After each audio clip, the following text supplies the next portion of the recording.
I'm Alexis Harrington, and welcome to Everyone's Gay, a look into queer history behind the scenes. This week, in honor of our season finale, airing on Friday, I'm taking you behind the scenes to tell you a little bit more about the process of making Everyone's Gay, a look into queer history. First up, the research process.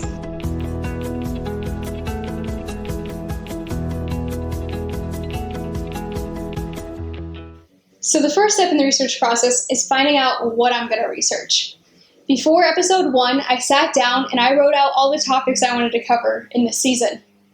I made a list, and while I covered everything I wanted to do this season, the list remained fluid. For example, Larry Kramer, covered in episode 4, was supposed to be episode 19. But due to the death of Larry Kramer, I decided to move the episode up in order to make sure that he was covered in a timely manner and honored for all the work that he had done. The next step in the research process is writing what I'm going to say. And this starts off with the basic story arc, which typically I already know. Because of classes I've taken, books I've read, and documentaries I've seen, I know the general story of these historical events and these historical people. But that doesn't mean I know everything, and that's where research comes in. Unfortunately, a lot of my books are located in DC, but I have a few here, including A Queer History of the United States for Young People. Now, this book is a very useful tool, and I highly recommend it if you're looking to learn more.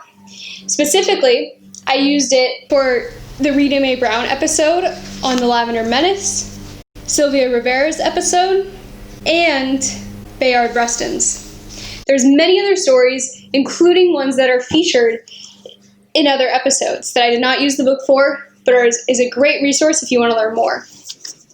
So that book doesn't cover everything though, and many of the stories that I've featured in this season aren't included in the book.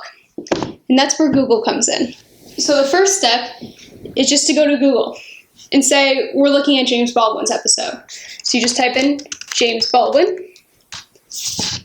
and I see what comes up. Now, for James Baldwin and many others, there's a lot of videos of him reading excerpts from books and also giving interviews, and this is a great primary source to look at. Another thing to look at is the Wikipedia page. Now, I know professors and teachers always say don't use Wikipedia, but actually, if you go down to the bottom of the page, there's a number of sources and references, and this is a great place to start to look at more information. Also, if you go back to Google, a lot of the times on the more famous stories, there's a biography page, which gives you an outline of their lives. Now, there's a number of other sources which are extremely helpful, and you can just keep looking down the list. Now, for a number of these stories, some of the information is extremely hard to find. For example, episode 16 on Dr. H. Anonymous was extremely hard to research because there's not a lot of information out there. And most of the information that's out there is conflicting. And in comparison, Stonewall has so much information, and so much of it is whitewashed that it's hard to shift through.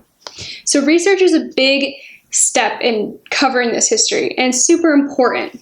Again, thank you for watching this behind-the-scenes episode of Everyone's Gay, a look into queer history. I'll see you Friday for our season finale.